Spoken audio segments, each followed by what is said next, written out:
এই তিন শর্তে যারা রাজি হবেন তাদেরকে আমরা বুকে জড়িয়ে ধরে ইনশাআল্লাহ আগামী 5টা বছর অন্তত আমরা বিশ্বকে এই মেসেজ দিতে চাই, জাতি হিসাবে অপশাসনের বিরুদ্ধে, দুঃশাসনের বিরুদ্ধে, ফ্যাসিবাদের বিরুদ্ধে আমরা ঐক্যবদ্ধ। আমাদের প্রথম শর্ত, যারা আমাদের সাথে আসবেন তাদেরকে ওয়াদা করতে হবে নিজে দুর্নীতি করবেন না এবং কোনো দুর্নীতিবাজকে প্রশ্রয় দেবেন না। এটা নাম্বার 1। নাম্বার 2, সমাজের সর্বক্ষেত্রে ন্যায় বিচার প্রতিষ্ঠা হবে, বিচার বিভাগ স্বাধীন হবে, কেউ বিচার বিভাগের উপর কোনো রাজনৈতিক হস্তক্ষেপ করতে পারবেন না।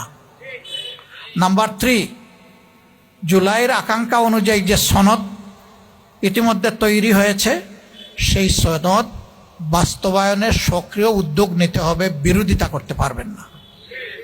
এই 3 শর্তে যারা রাজি হবেন তাদেরকে আমরা বুকে জড়িয়ে ধরে ইনশাআল্লাহ আগামী 5টা বছর অন্তত আমরা বিশ্বকে এই মেসেজ দিতে চাই, জাতি হিসাবে অপশাসনের বিরুদ্ধে, দুঃশাসনের বিরুদ্ধে, ফ্যাসিবাদের বিরুদ্ধে আমরা ঐক্যবদ্ধ। ডাক আমরা দিব, এ ডাক কবুল করার দায়িত্ব সংশ্লিষ্ট সংগঠনগুলার। আমরা কাউকে জোরও করব না, আসতেও জোর করব না, না আসতেও জোর করব না। আমরা আশা করব যে সবাই এই ডাকে সাড়া দিবে দেশের স্বার্থে, জাতির স্বার্থে। আল্লাহ আমাদের সহায় হন। আপনারা দোয়া করবেন।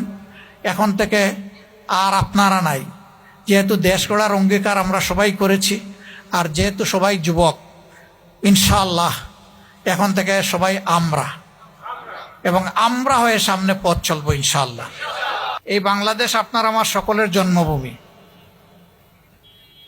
এই বাংলাদেশে আমরা সম্মানের সাথে বাঁচতে চাই, সম্মানের সাথে থাকতে চাই, বিশ্বের দরবারে আমরা একটা সম্মানের জায়গা চাই,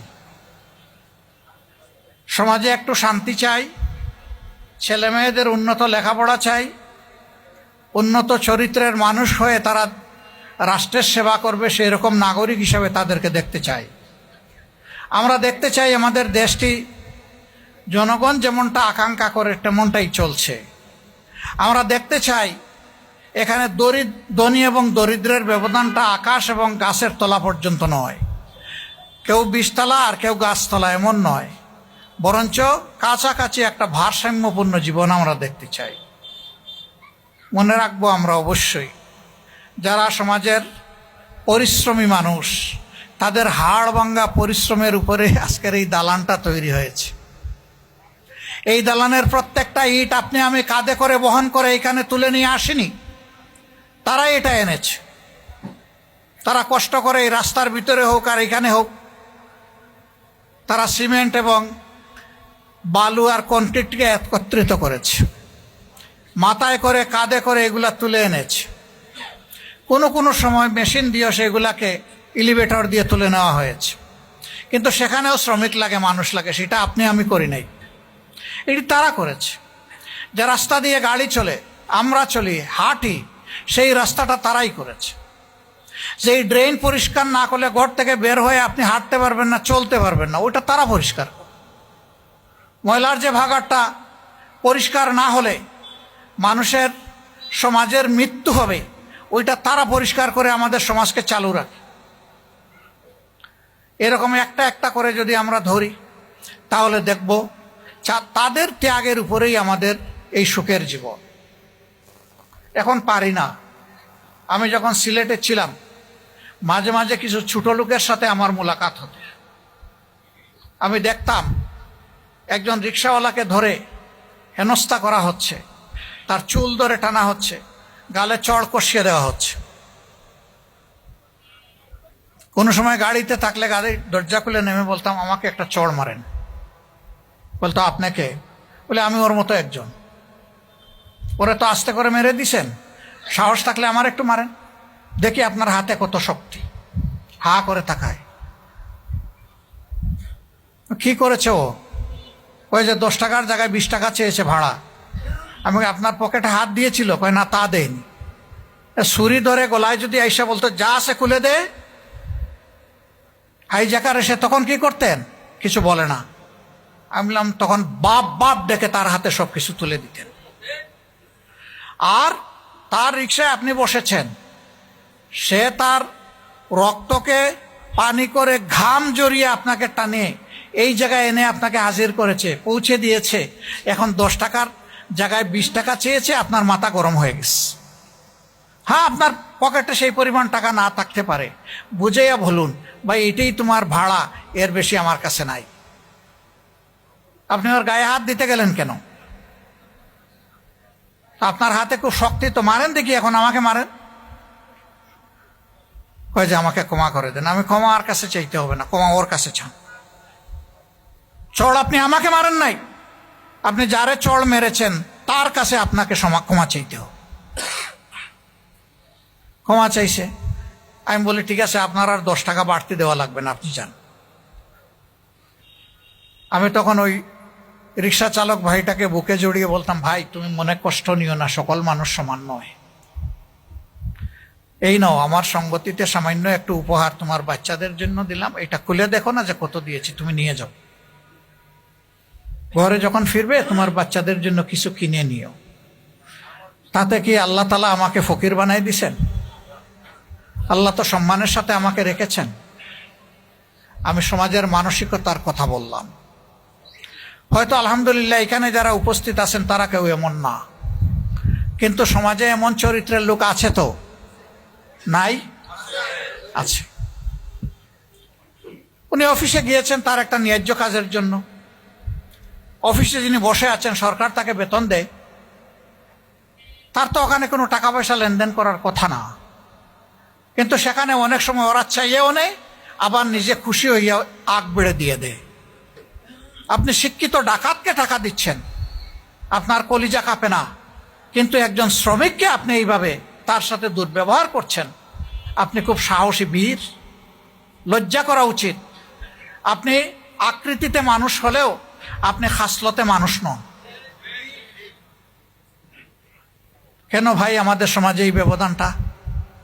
এটা কি অশিক্ষিত মানুষগুলা করে? শিক্ষিত মানুষেরা করে। হ্যাঁ, শিক্ষা তাদের অর্জন হয়েছে, কিন্তু তারা সুশিক্ষিত নয়। তারা সুশিক্ষা অর্জন করেননি, তারা যে শিক্ষাটা অর্জন করেছেন এটা কুশিক্ষা। এই কুশিক্ষাকে আজকে সমাজকে একদম জর্জরিত করে ফেলেছে।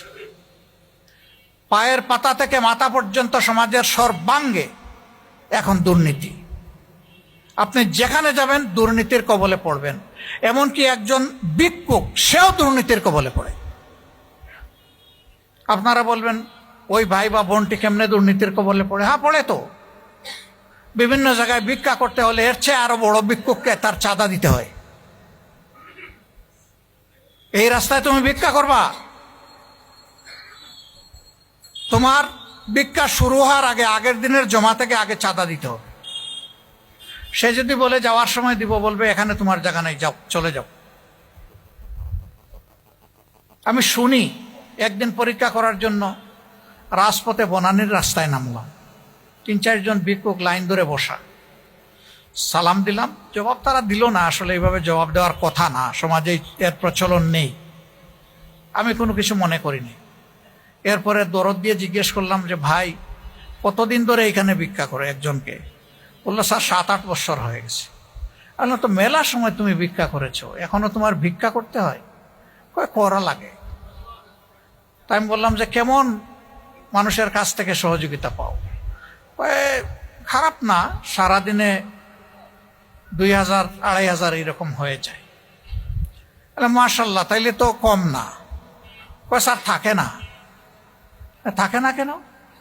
যে প্রথমেই 400 টাকা দিয়ে এখানে বসতে হয়। আমি জিজ্ঞাসা করলাম কারে দিতে হয়? আপনি বুঝে নেন।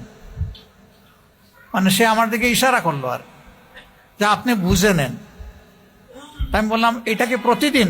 স্যার শুরু করার আগে দিতে হয়, নইলে এখানে বসতে দেয় না। এখন বলে তো বড় ভিক্ষুক কে? ওই রাস্তায় যে বসে আছে, নাকি ডাকাতি করে যে চাঁদা নেয় সে? রাজার হস্ত করে সমস্ত কাঙ্গালের দন ছুরি, সেই কথার যেন বাস্তব প্রতিধ্বনি যারা এরকম করে।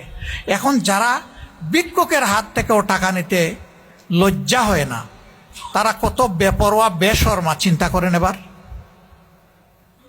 সেই চাঁদাবাজ, দখলদার, দুর্নীতিবাজ, মামলাবাজ এই লোকগুলার কারণে আমাদের সমাজে নিরীহ মানুষের শান্তি নাই, একেবারেই নাই। জীবনের নিরাপত্তা নাই, ইজ্জতের নিরাপত্তা নাই, তার সম্পদের নিরাপত্তা নাই। এইভাবেই দেশ চলতে থাকবে? এর নাম স্বাধীন দেশ? আজকে বিজয়ের মাস না? ডিসেম্বর মাস আমাদের গর্বের বিজয়ের মাস।